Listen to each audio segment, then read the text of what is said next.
The 670th edition of the MMA Gambling Podcast on the Sports Gambling Podcast Network is brought to you by Underdog Fantasy. Sign up with promo code MMA SGPN to get a 50% deposit bonus of up to $1,000. And we're also brought to you by Edge Boost. Earn up to $750 per month on your sports gambling transactions. Just go to edgeboost.bet and use promo code SGPN. And finally, we're brought to you by Rhythm, the leader in data-driven picks and props. Get your 7-day free trial today by going to sportsgamblingpodcast.com/RITHMM.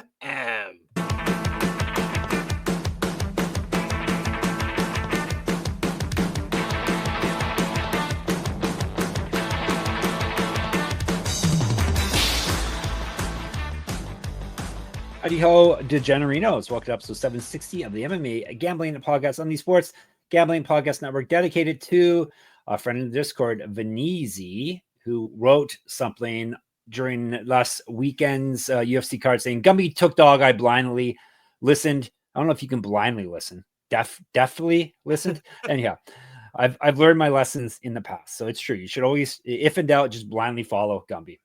Even when he's against me, he was against me there in that fight. That McAuliffe gentleman who all of a sudden is a striker. It's a striker. Made me very angry watching that fight. And like, this guy's supposed to be a grappler. Why is he striking and doing? And he looked good striking too, to be fair. Like, he looked better than Cody Steele did trying to strike. Sure did. Where he was getting torn up and, his block knocked off, and for some reason attempted, I think, one takedown, and got it. I might add, the one takedown he attempted.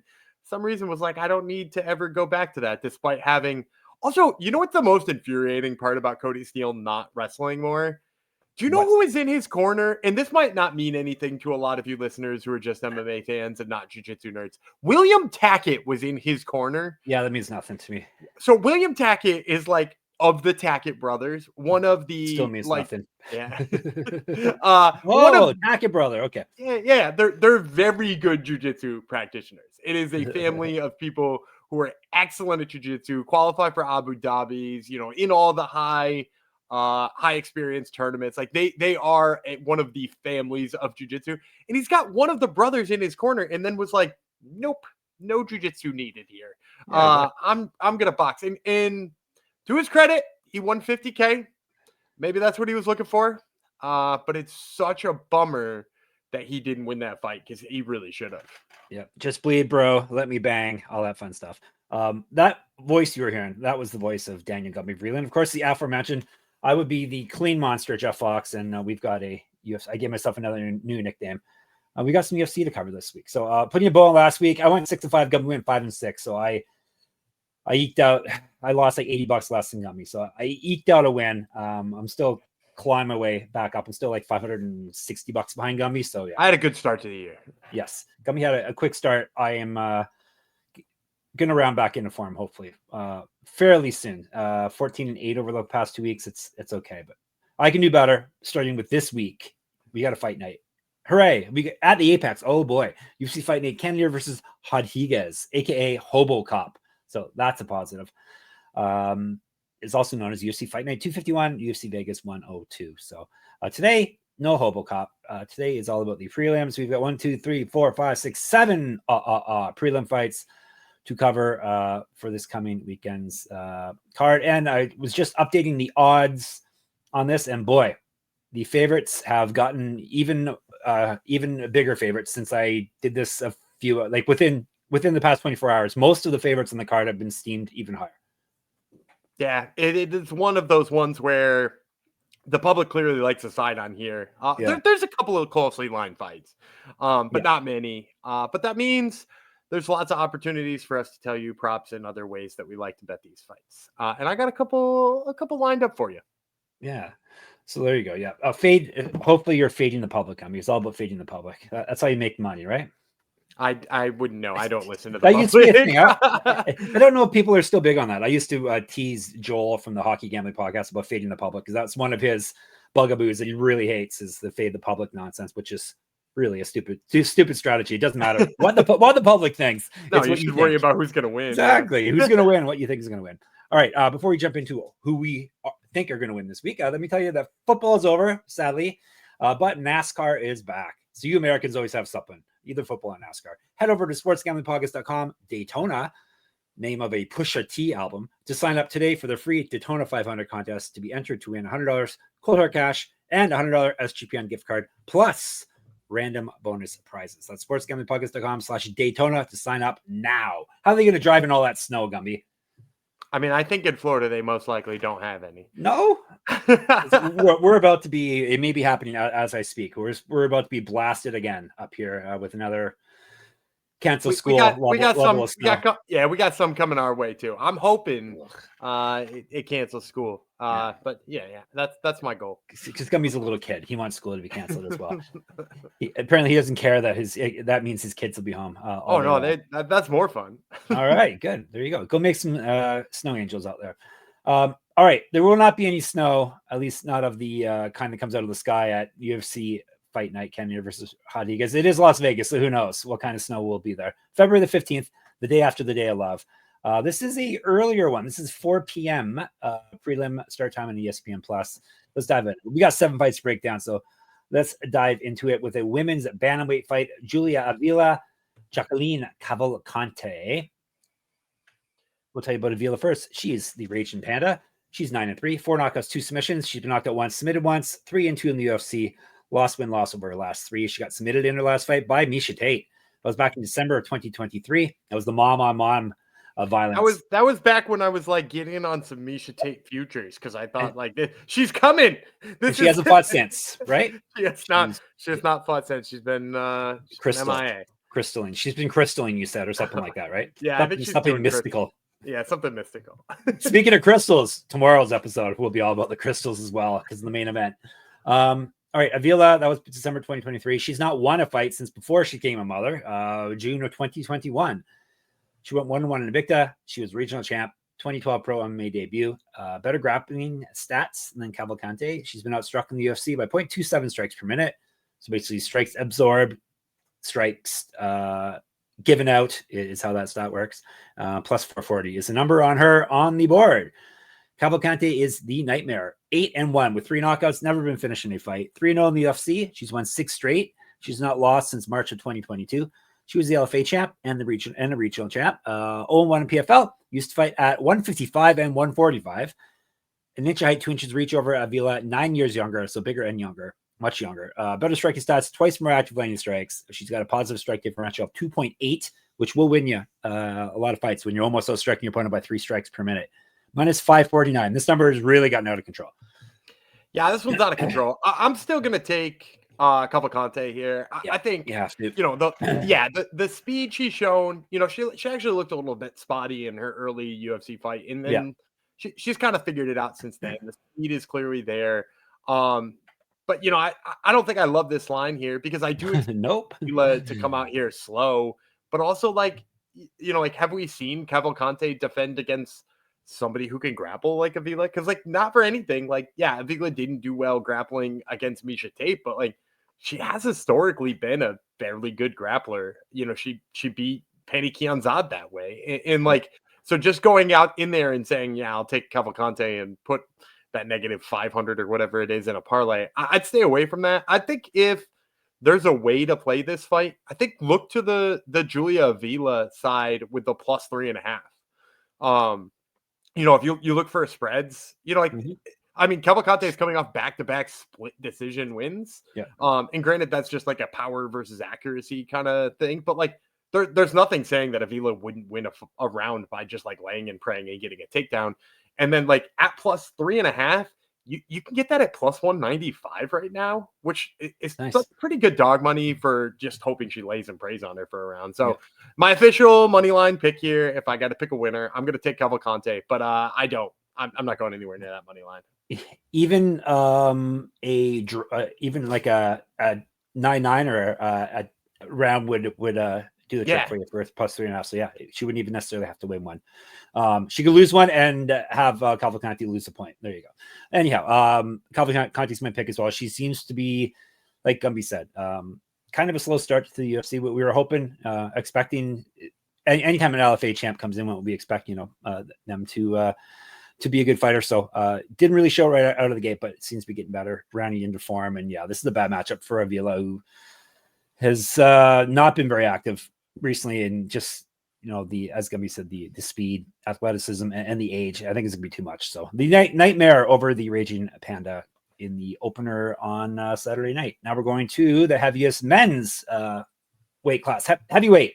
Valter, Walker, Dontel, Mays, 3 5-minute rounds. Oh boy, hopefully we get all 15 minutes of this fight. Lord Kong would be Mays. 11, and he hasn't had a promotion for a while. He's been Lord for a bit now.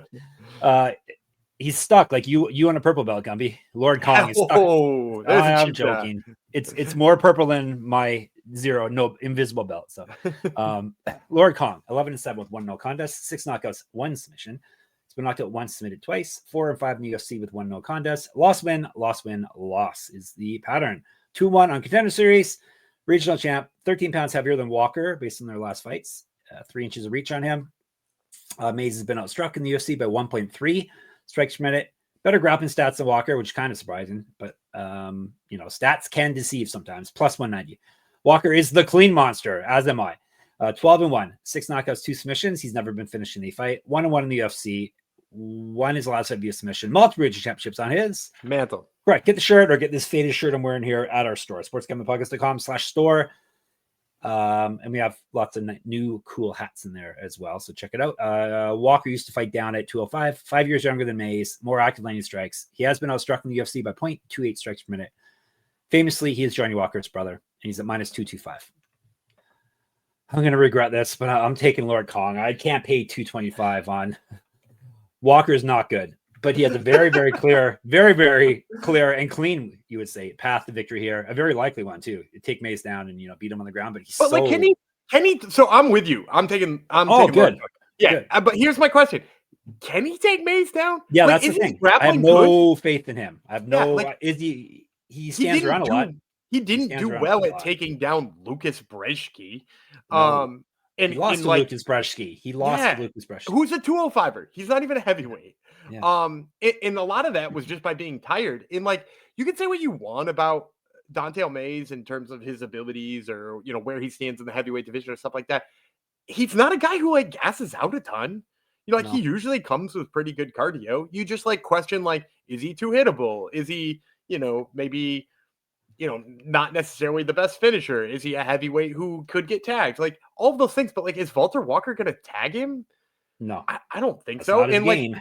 And to Dontel Mays' credit, when he stands and trades, he often does damage. He knocked out Andrei Arlovsky, which not a lot of people are doing these days, right? Arlovsky sort of became really cautious and resilient late in his career, and he got knocked out by Dontel Mays anyway. So, I like Dontel Mays in this spot. I was actually surprised he was an underdog. I thought this line was going to be a lot closer.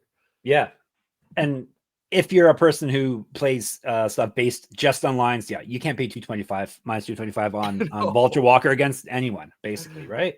No.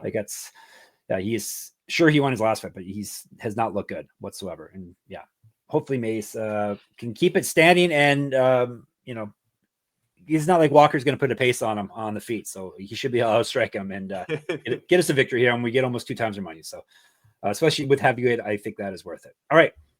Let me tell you about Edge Boost. SGPN is partnered up with Edge Boost, the premier Visa debit card for bettors. An Edge Boost card allows you to avoid the hassle of having your card denied at sportsbook, DFS site, sweepstakes site, racetrack, or casino. Plus, you can earn up to $750 per month in cashback rewards for using your Edge Boost card. And your money is safe as the card is FDIC insured. Best part is no credit checks and it's completely free. Sign up today and use the promo code SGPN so you get better cashback rewards and instant tier 2 status. Use your Edge Boost card so you can make some plays on Al Horford, naturally. That's edgeboost.bet, promo code SGPN, edgeboost.bet, promo code SGPN. And we're brought to you by mybookie.ag. MyBookie is your place to bet every sport, plus props for every game and the live dealer casino. MyBookie accepts customers from a ton of locations, easy deposits, including Canada, I might add.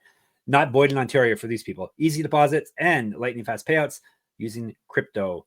Once again, Al Horford plays there, but they also have MMA. So get in there, check out the UFC lines that we're breaking down right now. And when you do head to mybookie.ag, please use our promo code MMASGPN. Not only does it help us out, but it also allows you to get 100% deposit match up to $1,000 plus a $10 casino chip. That's mybookie.ag, promo code SGPN. MMA SGPN, excuse me. MMA SGPN. And then Gumby and I will get credit for it. All right. Let's move on to going from heavyweight way down to bantamweight again. On the men's side, though, this time, Vince Morales, who is on the Top Turtle MMA podcast this week, not Vince from Hell Pichel. Nope. Yeah, they're not at all similar to one another yet. I got them mistaken just because of the name. Vince Morales versus Elijah Smith. Bantamweight fight, as I said, 3 500 rounds. We'll tell you about Vendetta Morales first, 16-8, 7 knockouts, 5 submissions. He's been knocked out once, submitted twice. 3-6 in the UFC over 2 stints. 5-1 though over his last 6, but he did lose his last fight, which was his return to the UFC. He's got multiple regional championships on his mantle. Correct. Get our shirt, get our hats, get all our stuff at sportsgamblingpockets.com/store. Get sticky with it as well. Used to fight at 145, 2-0 in Bellator, 1-0 in Contender Series, 2015 Pro MMA debut. He's been outstruck by half a strike per minute in the UFC, plus 136. So it's getting closer as we move up the card here. The odds. Swift Vendetta that's what the fight is. He's 7-1. Smith is 4 knockouts, 1 submission. He's been knocked out once. This is his debut. He has won 5 straight, including his last fight on the Contender Series, where he's 1-0. He's a regional champ. He used to fight at featherweight as well. 2 inches height, 1 inch reach. 12 years younger than Morales. He was barely outstruck in the Contender Series by 0.07 strikes per minute. Better grappling stats than Morales. Very small sample size though for Smith. 1 fight, and he's at -155, and this is over to Gumby again. Yeah, he got outstruck in that fight a little bit, but that was largely because he ran out of gas in that 3rd round, and it was mostly just because he took that fight on short notice. Mm-hmm. I've seen all of his fights on the regional scene. He can go 3 rounds without a problem. He's got a great gas tank. He just wasn't necessarily prepared for that fight. And I'm going with Elijah Smith. I think this kid is actually an absolutely talented prospect. He's one of my favorite off of this past season of the Contender Series. I like Vince Morales. I'm so happy he's back in the UFC. I'm kind of disappointed that what we got for his first 2 fights back were a short notice replacement fight. Yeah. And then against what I consider to be a really hot prospect. Vince Morales is younger than I am, and somehow he's 12 years older here, which is crazy to say. Elijah Smith, I really love the wrestling. And if you want to go historically in Vince Morales's fights in the UFC, he's had a little bit of an issue with that. Even when he was getting the better of let's say Jonathan Martinez on the feet, Jonathan Martinez shot a couple of takedowns and scored him against Morales. So up against a guy who that's his mode of operation, right? That's what Elijah Smith does, is he's a really good wrestler. He beat Tausum up there in basically out wrestled them the whole time. So in that way, I think you got to go with Elijah Johns here. Yeah, I'm going with Johns as well. Just to add on top of what Gummy's saying, a 12-year age gap is insane. At a small weight class. He's only 33 though, right? It's not like we shouldn't be painting Vince Morales like he's this old dude. No, but you would expect the younger guy to be a bit quicker and to have more of a gas tank, regardless of what his last fight showed. So yeah, Elijah Smith, assuming the jitters don't get to him, UFC debut. Actually, he's fighting in the exact same place he fought on the Contender Series. So really, it should be jitter free. Probably less people too there than his Contender Series fight. So we agree on that once again. Let's go to welterweights. One half of the Bonfim brothers. I get confused because they both have lost a fight. This is the good Bonfim brother, right? I believe Gabriel is the better one. He's one that we used to call the good one, I think. Yeah, he's the one we used to call the good one. I've had many people be like, "You're wrong. It's Ishmael." No, I've always kind of believed Gabriel was the better of the two. Yeah, that's what I thought. But then, like I said, it's confusing now. They both have losses. But yeah, he only has 1 loss, and I thought he was the one that we refer to as the good brother, not to badmouth the other brother. Yeah, the other brother is way higher up the card. So card placement is a weird thing sometimes. All right, this Bonfim, good Bonfim, Gabriel Bonfim is fighting Kalen Williams, excuse me. We call him by his government name, Kalen Williams at welterweight. Kalen, easy for me to say. Kalen Williams is, of course, known as Khaos the Ox Fighter, or you can just call him Khaos. He's 15-3, 8 knockouts, 1 submission, never been finished in a fight, 6-2 in the UFC. However, he's taking this fight on short notice. He's won 2 straight and 4 of 5. Won his last fight via knockout. Is not lost since May of 2022. A regional champ, 5 inches of reach over at Bonfim. has outstruck his opponents in the UFC by 0.39 strikes per minute. He's at plus 186. Maratina, little sledgehammer, 16-1, 3 knockouts, 12 submissions. He's been submitted once, 3-1 in the UFC, won his last fight, 1-0 contender series, LFA champ. He's fight down at 135, up at 155. 2014 Pro MMA debut, an inch of height over Williams, 3 years younger, better striking and grappling stats, and he's outstruck his opponents by 1.4 strikes per minute, minus 215. This one wasn't a obvious slam dunk for me. I'm taking Bonfim. It wasn't like it was something I had to think about and dive into the stats and check some film just to remind myself. Obviously, short notice is going to be an issue. Bonfim is good everywhere, but especially good at grappling, where hopefully he takes his fight because Williams is very dangerous on the feet. But I think Bonfim handles Williams, especially on short notice. Yeah, and I have to imagine he's been doing a lot of grappling training too, leading into this, because he was supposed to fight Renat Fakhretdinov, and that tells me that like he was probably putting most of the focus in his camp on that. Now, some people might say that like, oh, you don't want him completely changing opponents because Kalen Williams is. You made me say Kalen Williams. It's Khaos Williams. Yes, his real name's Kalen, but I made you say it. There you go. Yeah, Khaos Williams. So Khaos Williams is a very different opponent, and you might be worried about that. But the bottom line is like, I think he's sharper striking than Khaos Williams, even if he doesn't have more power. That pressure, I think, is going to be problems for Khaos Williams. And like, I do think he should be able to grapple should he need to. They have very, very good submission skills. Both Bonfim brothers do. So between that pressure and the grappling, I think with a short notice fight, I think you wind up seeing him wear down Khaos Williams here. So I'm going to go Gabriel Bonfim as well. All right. Gumby and I are on board. Last week, we were not on board at all. Both shows we were much butting many heads, but this time we're of a single hive mind, which is usually good. We're something like 62% lifetime when we agree. Yeah, 62%. So there you go. All right, flyweights we're going down to, which is good. A couple guys we haven't seen for a long time either. Rafael Estevam. He's not from Portugal, is he? He's Rafael. He's Brazilian. Is he Brazilian? Okay. Yeah, he's Brazilian. I didn't mean Portugal, but yes, Portuguese. Rafael, Portuguese, but Brazil. Rafael Estevam. Jesus, you can call him Jesus Santos Aguilar. 3 5-minute rounds, 125. And we'll tell you about Aguilar first. 11-2, 1 knockout, 7 submissions. He's been submitted twice. 3-1 in the UFC. He's won 3 straight, including his last fight via submission. He did miss weight though for that fight. He's not lost since February 2023. 1-0 in contender series, regional champ, 2015 Pro MMA debut. He's outstruck his opponents in the UFC and the contender series by 0.2 strikes per minute. Better grappling stats than Estevam, plus 350. Macapa, which is an area in Brazil. I should have clued in. I knew his nickname. Anyhow, that's Estevam's nickname. He is 12-0, 4 knockouts, 3 submissions, 1-0 in the UFC. Has missed weight before its last fight as well, just like Aguilar, and he's been out since November 2023. So both guys, long layoffs and missed weight in their last fights. He was 1-0 contender series as well. He has multiple regional championships on his mantle. Correct. Get our shirts, get our hats, get all our gear at sportsgamblingpodcast.com/store. Used to fight at 135, 2015 Pro MMA debut. 4 inches height, 7 inches reach, which is, I think, a massive advantage at flyweight. Twice more active landing strikes in Aguilar, which is good too. If you have a 7-inch reach advantage, it's going to help that you're active striking. He has been outstruck though in the UFC by 0.41 strikes per minute, but that's based off of 2 fights we have stats for. Minus 400. This is one of the fights where the odds are creeping higher and higher. Yeah, well, and you mentioned having worse striking stats. Some of that was his last fight was against Charles Johnson. I think people forget.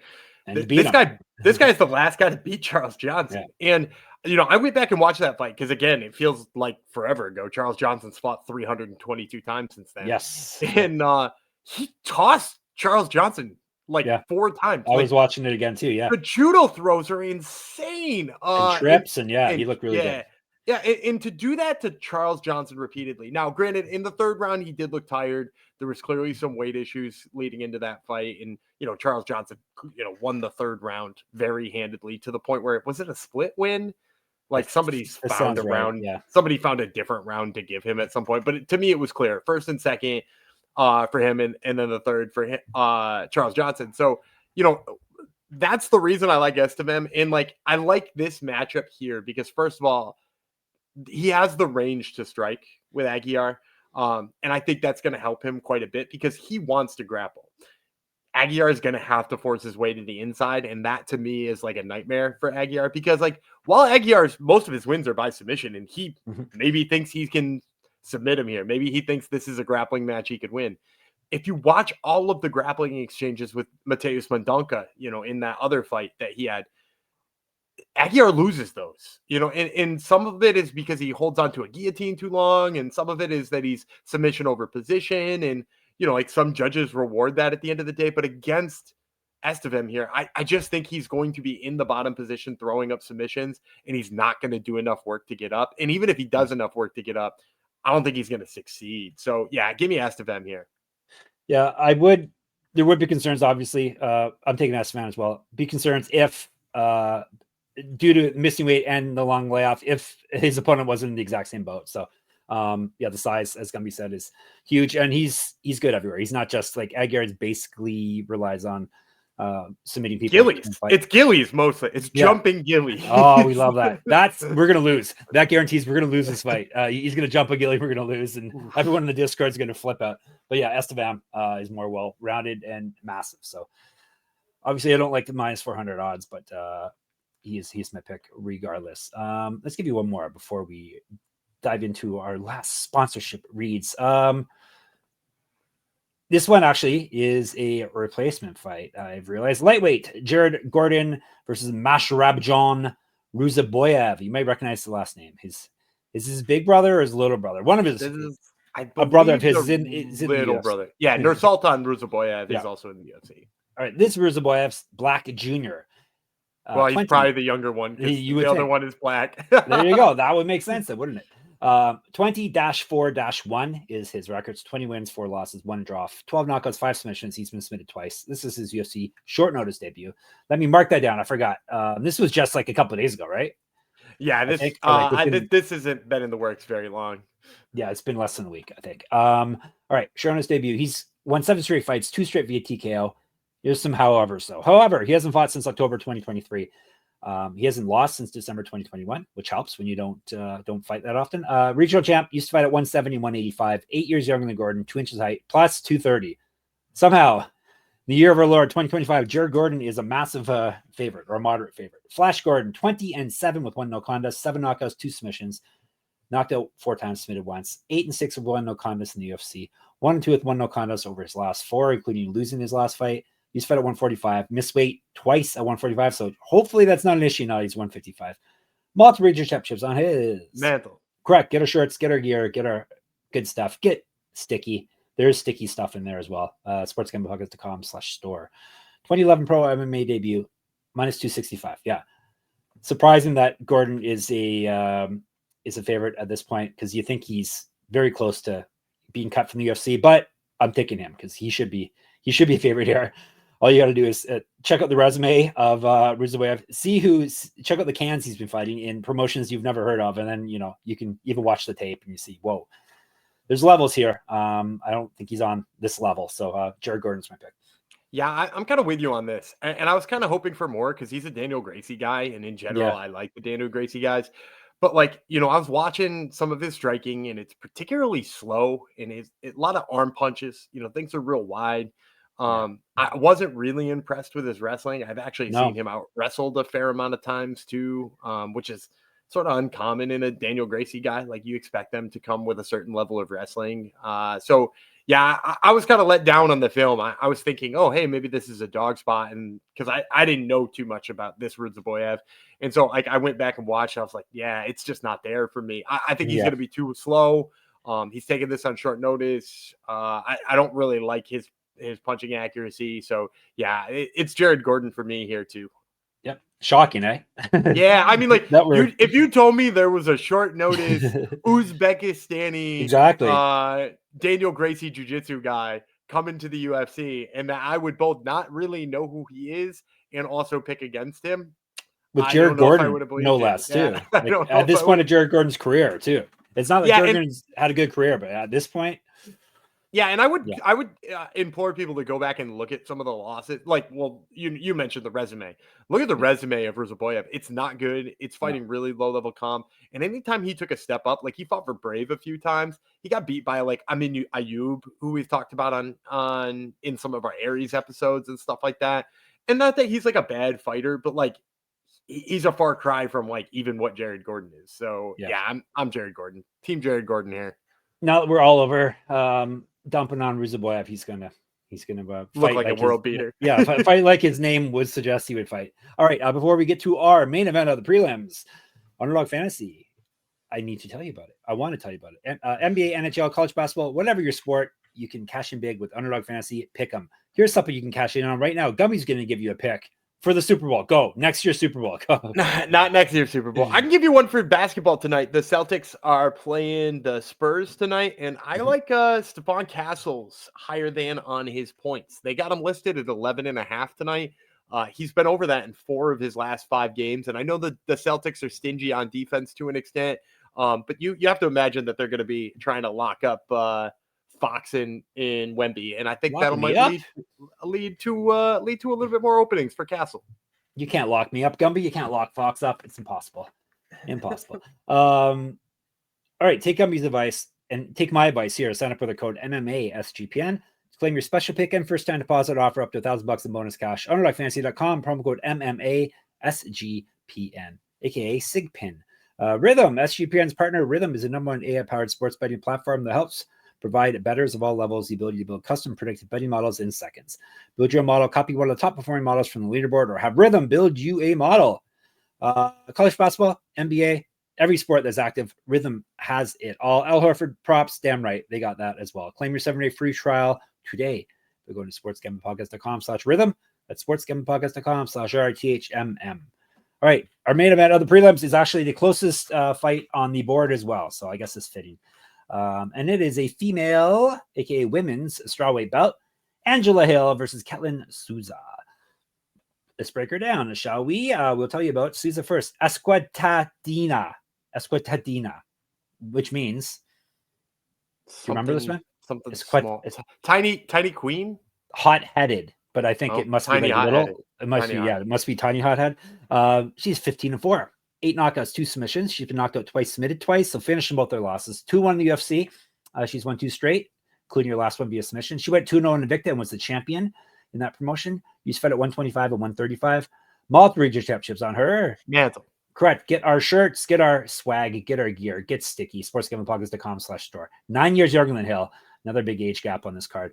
Better grappling stats than Hill, and she's outstruck her UFC opponents by 1.62 strikes per minute. Minus 105. Hill, overkill Hill is 17-14. 5 knockouts, 1 submission. She's been submitted twice. 12-14 in the UFC over 2 stints. 2-1 over her last 3. 4-2 over her last 6. So her record may not look good, but she's still pumping out wins recently. Lost her last fight, though. 0-1 the Ultimate Fighter. 4-0 in Invicta and a former champ. So we got a couple former Invicta champs going out of here. I used to fight at 125. 2014 Pro MMA debut. A kickboxing champion, I think multiple times. An inch of reach over Souza. More active landing strikes than Souza. She's outstruck her opponents by 0.53 strikes per minute in the UFC. Minus 110. So pretty much I pick them on the board. Hill's a slight favorite here. Gumby, finish this off. I'm going to go Souza. Me too. And awesome. I like the line. I'm happy about seeing this line. I actually thought she'd be a little bit bigger of a dog because, Angela Hill's got that like name brand value. But like in terms of her most recent performance, I mean, it was an up and down performance. What was it? Yasmin Lucindo? No, not Lucindo. Wawregi. Right. Yasmin Wawregi. She ended up submitting her though. But and like she had a little bit of trouble with the striking early on. And on one hand, I do worry about that with Angela Hill. But I do think Wawregi is just like a little faster than Angela Hill and a little bit more willing to be in like striking exchanges. Because the other thing with Angela Hill is that Angela Hill like would rather be in the clinch. And I don't know that Angela Hill is like stronger or better in the clinch here than Souza either. And then the other big piece is like, if you go back and you watch that last fight with Angela Hill and Tabitha Ricci, every time she throws that right hand, her left hand comes down off of her face, like to the hip. And Souza hits so hard, particularly with right hooks. And so like, it would not surprise me if one of those right hooks landed right on the button against Angela Hill. I mean, like not that we see a lot of like women's knockouts and stuff like that, but you know, like she hits so hard. Angela Hill's been in a lot of scraps. Like, wouldn't shock me to see her tag her here. Don't screw up my prop bet by saying things like that, okay? Oh, you're gonna go decision on that one? Who knows? We'll see. Oh, I don't know about that. No, Souza is my pick as well. Yeah, the age gap is huge. Hill's in her 40s now, which it's going to catch up with her eventually. Not that she gets finished very often or has been destroyed in fights, and she always seems to screw us over and comes through when we have her written off. But Souza has been improving too, which is an important thing, and has a lot of finishing ability as well. So, and I like that we're getting her as a slight dog here. So, because there hasn't been too many dogs that I am actually, we copied each other. We're only in on 2 dogs here. So there you go. Okay. All right, let's recap. Gumby and I, team ride. Good stuff. Souza, Gordon, Estevam, Bonfim, Smith, Mays, and Cavalcanti. And I didn't even change any of my picks. I legitimately had all the same picks as Gumby. So there you go. All right, you're all set for at least for the prelims of Saturday's action. Check us out in the Discord, sportsgamblingpodcast.com/Discord. And if you contribute in there, maybe you'll have an episode dedicated to you. Who's to say? Same thing with YouTube. Make some nice comments in there. Maybe you get an episode out to you. MMA Gambling Podcast on YouTube. Make sure you subscribe to that. You can check us out on Twitter, SGPN MMA. He's at Gumby Vreeland. I'm at Jeff Fox Writer there and on Instagram. You can check out my Substack, enter my free UFC Pick'em contest for this coming weekend, and all my writing at moneymma.substack.com. You can check out Gumby at Top Turtle MMA Podcast. I'm not on it, so that's a positive. And Gumby interviews interesting people in the MMA sphere, which is a positive as well. Gumby, who's on it this week? Vince Morales, who we talked about a little bit before, and Connor Matthews, who we'll be talking about tomorrow on this card. He picked against the one. Will he pick against both of his interviews? We'll have to wait and see tomorrow. And I would be remiss to forget to remind you to go to sportsgamblingpodcast.com. That's where all our stuff. Gumby and I are constantly writing articles there. Plus, there's everyone else writing articles and podcasts and giveaways and contests and discounts and all the good stuff. So sportsgamblingpodcast.com or our app, search SGPN in the App Store. sportsgamblingpodcast.com/store. Remember, you can get all our gear there. sportsgamblingpodcast.com/Patreon to get some bonus content. And we'll be back tomorrow. Flash Fox, Black Jr., Vreeland. We shall talk to you then. Oh, one more thing. If you're going to sign up for Underdog Fantasy or mybookie.ag, make sure MMA SGPN is entered in the code box. All right. Thank you. Love you all. Adios.